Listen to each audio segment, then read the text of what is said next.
başlıyor.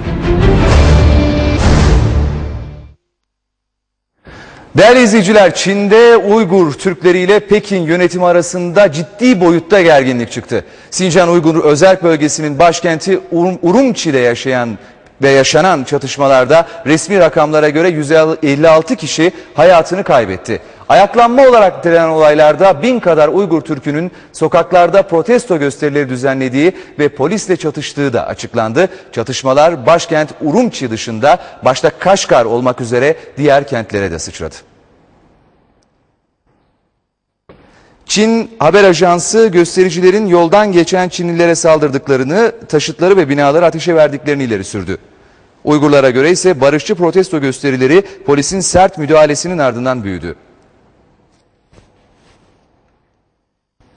Yeni Çin Haber Ajansı'nda yerel yetkililere dayandırılarak verilen haberde ölü sayısının 140'tan 156'ya çıktığı kaydedildi. Daha önceki haberde yaralı sayısının da 828 olduğu belirtilmişti. Görgü tanıkları ise olaylarda 500'e aşkın kişinin öldüğünü, yüzlerce kişinin de gözaltına alındığını duyurdu. Urumçi'deki olaylar Kaşgar'a da sıçradı. Pekin, Urumçi'deki durumun kontrol altına alındığını duyururken görgü tanıkları kentte fiili sıkı yönetim uygulandığını söylüyor. Uygur Türkleri geçen ay bir fabrikada Çinlilerle çıkan kavgada 2 Uygur Türk'ünün ölmesiyle ilgili soruşturma talep ediyordu. Çin ise olayların arkasında sürgündeki Uygur lideri Rebiya Kadir'in bulunduğunu savunuyor. Kadir 1999'da tutuklanmış, 2005'te serbest bırakılmıştı.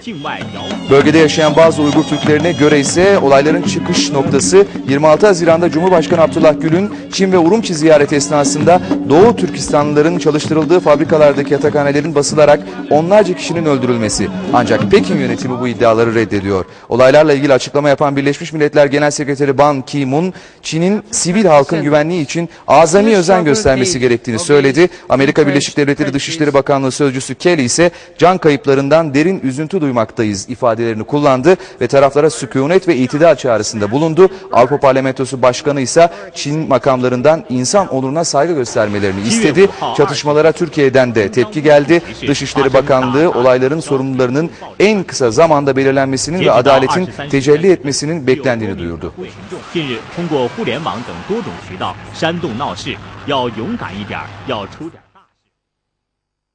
Değerli izleyiciler, Çin'de neler oluyor diye sorduk. Tüm bu anlattıklarımız Çin kaynaklarından bizlere ulaşan bilgiler. Kuşkusuz başka bir takım bilgiler de oradan haber merkezlerine ulaşıyor ama doğrulatamadığımız için net olarak ifade edemiyoruz. Ama telefon hattımızda Doğu Türkistan Kültür ve Dayanışma Derneği Genel Başkanı Sayın Seyit Tümtürk var. İyi geceler efendim.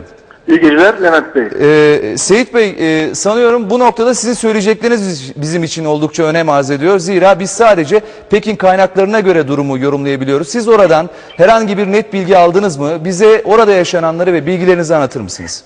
Levent Bey, öncelikle Türk milletinin başı sağ olsun diyorum. Tabii burada olan olaylarla ilgili son aldığım bilgiyi ben size öncelikle arz etmek istiyorum. Buyurun. Yaklaşık 1-1,5 saat kadar önce aldığım bir bilgi.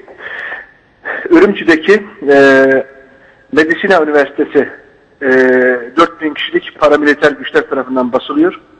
Bunların tamamı normal sivil kıyafetli ama asker ve polisten oluşan gruplar tarafından basılarak yüzlerce kardeşimiz yaralanmış ve onlarca ölü olduğu söyleniyor. Tabii daha detaylı bilgi var ama tam teyit edemediğim için bunları ben şu anda söylemek istemiyorum. Yine Urumçi şehrinin Türklerin yoğun olarak yaşadığı hipodrom bölgesi var. At yarışının yapıldığı bölge. O bölgede evlere askerler, silahlı askerler evlere girerek oradaki erkekler sokağa çıkartılmakta ve çırılçıplak soyularak araçlara bindirilerek nereye götürüldüğü belli olmayan meşhur bir yere doğru götürülmekte. Son 1-2 saat içinde aldığım bilgi bu. Peki Seyit Bey, buyurun. Buyurun, sizi dinliyorum. Yani olaylar çok üst boyutlara taşınacak gibi görünüyor, öyle değil mi? Siz bölgeyi de biliyorsunuz, oradan gelen bilgileriniz de daha taze. Nereye doğru gidiyor bu olay? Kesinlikle bu olaylar hiç yatışacak gibi değil, yatışması da mümkün değil zaten. Tabii bu olayların sebebi bu birkaç günlük olan olaylarla izah edilemez. Birkaç güne dayanmıyor. Bu olayların sebebi tarihi 5000 yıllık Türk-Çin mücadelesine dayanıyor. Bugün 2009 yılında vuku bulan bu katliamların gerekçesi de tarihi Çin-Türk mücadelesinin bir yansıması. Biliyorsunuz Doğu Türkistan isminden de anlaşılacağı üzere Türklerin ana vatanı. Bugün Doğu Türkistan'da üzülerek söylüyorum, 1949'daki işgalden bu yana Doğu Türkistan adeta bir açık hava hapishanesine dönüştürülmüş durumda ve Doğu Türkistan'daki Müslüman Türkler adeta devlet politikasıyla, imha ile karşı karşıya. Ve Doğu Türkistan'da 1940'lı yıllarda, yani komünist işgalden önce %3 civarında olan Çinli göçmen sayısı, maalesef üzülerek söylüyorum, 2009'da bazı şehirlerimizde %50, bazı şehirlerimizde %60 ve 70'i bulmuş durumda. Olayların patlak verdiği, katliamın gerçekleştiği Doğu Türkistan'ın başkenti Ürümçi şehirde yine maalesef %80'lik Çinli çoğunluğun eline geçmiş durumda. Bugün Doğu Türkistan'da neler yaşanıyor? Bugün olan olayların arka planında Doğu Türkistan'da bugün neler yaşandığını, bugüne kadar ne gibi sıkıntılar yaşandığını aramak lazım. Bakın, 1964 ile 1997 yılları arasında Çin işgalci yönetimi 11'i yer altında toplam 46 nükleer deneme gerçekleştirdi. Nükleer denemelerin ilk andaki o olumsuz tesiriyle yüz binlerce kardeşimiz hayatını kaybetti. Aradan geçen yıllar sürecinde de radyoaktif serpintilerin olumsuz etkileri sonucu hala milyonlarca insan kanser vakalarıyla pençeleşmekte ve maalesef hayat standartı çok düşmüş durumdadır. Bugün 70'li, 80'li, 90'lı yaşları yaşayan uzun ömürlü Doğu Türkistan halkı maalesef 40'lı, 50'li yaşlarda hayatını kaybetmektedir. Bugün Doğu Türkistan'da her türlü hastalık, yani bugün dünyada artık mücadelesi bitmiş tüberküloz, kolera, veba gibi hastalıklar Doğu Türkistan'da insanların ölümüne sebep vermekte. Çünkü Doğu Türkistan'da Müslüman Türkler devletin sosyal güvenlik imkanlarından maalesef %95 oranında yararlanamamakta. Ama Çin'den Doğu Türkistan'a göç ettirilen Çinli göçmenlerin hemen hemen tamamına yakını devletin sosyal güvenlik çatısı altında her türlü sağlık koşullarından yararlanmakta. Böyle bir hayat standartsızlığı, böyle bir dengesiz hayat Çinliler tarafından Doğu Türkistanlılara maalesef dayatılmaktadır. Peki efendim, biz bir lider ülke olarak, Türkiye olarak, bugün Dışişleri Bakanlığı'nın konuya ilişkin bir açıklaması var ama bu sizin ifadenizde yer bulduğu gibi yıllardır süregelen bir olay. En son Cumhurbaşkanı'nın orada, bizim Cumhurbaşkanımızın oradayken yaşananlar da hafızalarda. Bir çalışma yürütülüyor mu bizim dışişlerimiz nezdinde, oradaki Türk kardeşlerimiz için?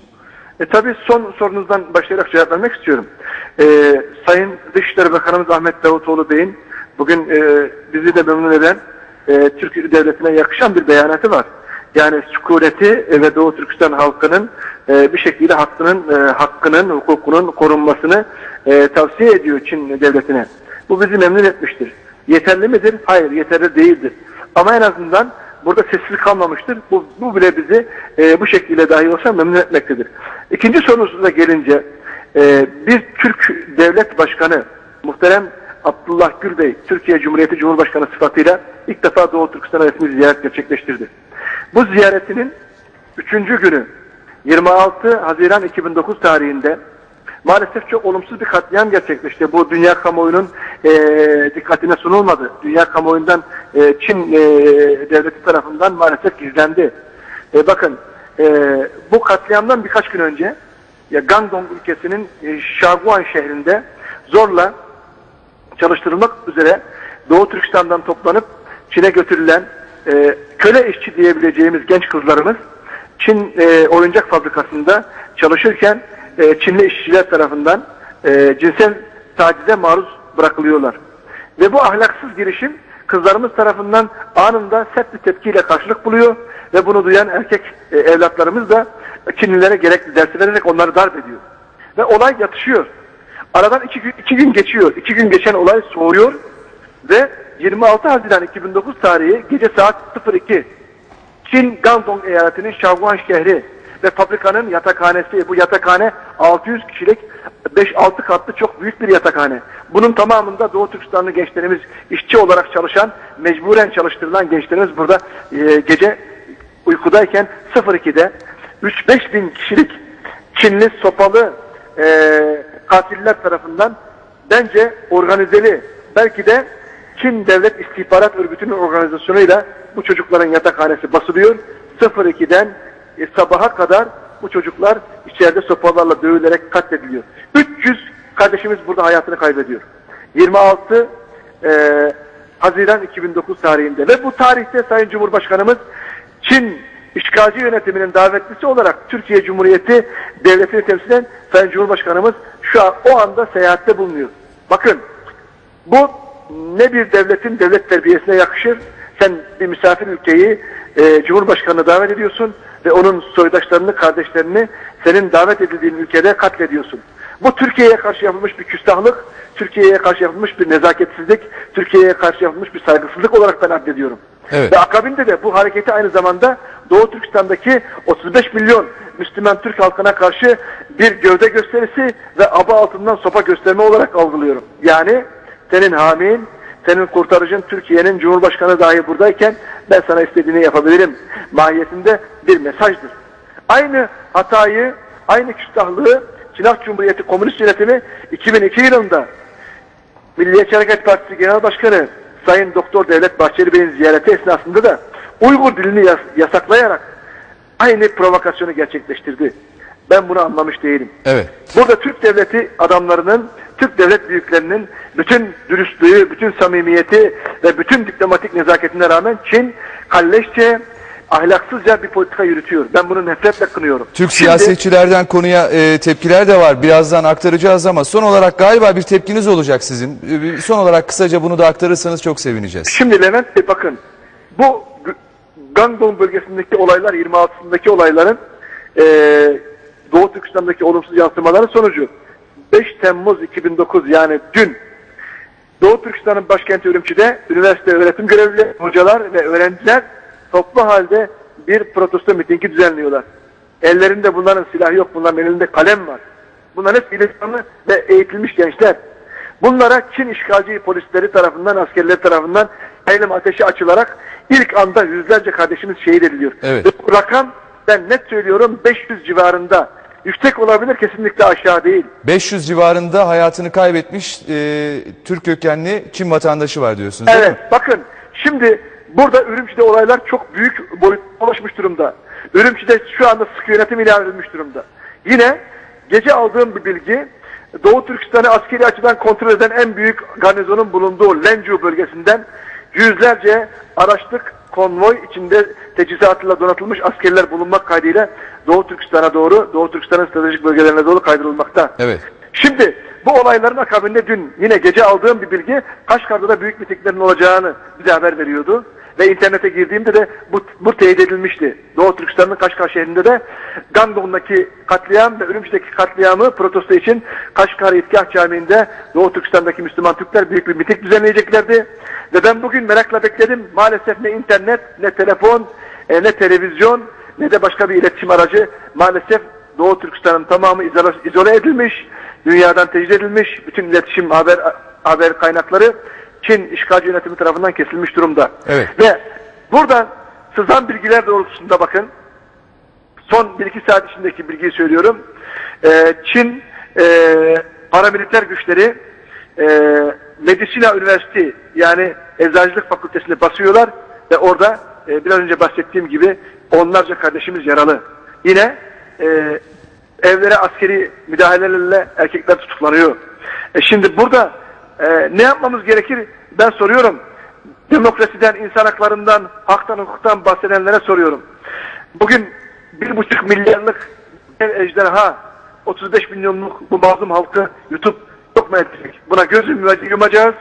Yoksa insanlık onurunu ve kendi onurumuzu kurtarmak için bunların haklı sesine tedavi olacak. Evet Seyit Bey, bunlar sizin çok ciddi, önemli sorularınız olarak asılı dursunlar. Umarım buna yanıtları bulacağız. Çok teşekkür ediyoruz yanımıza katıldığınız için. Bir mesaj, son bir cümle arz ediyorum. Buyurun lütfen. Bey, müsaadenizle. Yarın biz bu haksızlığa, bu zulme karşı Ankara'da Çin Büyükelçiliği önünde yarın saat 2'de büyük bir miting düzenliyoruz. Bütün siyasi partilerimiz, sendika, dernek, vakıf, bütün teşkilatları yarın mazlumlarla dayanışmaya, 35 milyon Müslüman Türk halkıyla birlikte olmaya davet ediyorum. Yarın saat 2'de Ankara'da Çin Büyükelçiliğinde buluşalım. Ve size Kanal 5 televizyonuna da ayrıca teşekkürlerimi sunmak Biz istiyorum. teşekkür ederiz efendim. Çok sağ olun, Sağ olun bizi Levent Bey. bilgilendirdiğiniz için. Biz yeniden sizinle de iletişim içinde kalacağız ve bu konunun takipçisi olmaya devam edeceğiz. Elimizden geldiği kadarıyla. Çok sağ olun. Hayırlı akşamlar. Sağ olun. Sayın seyirciler, Çin'in Sincan Uygur Özerk Bölgesi'nde yaşanan olaylara Türkiye'deki bazı siyasiler ve sivil toplum örgütleri de tepki gösterdi.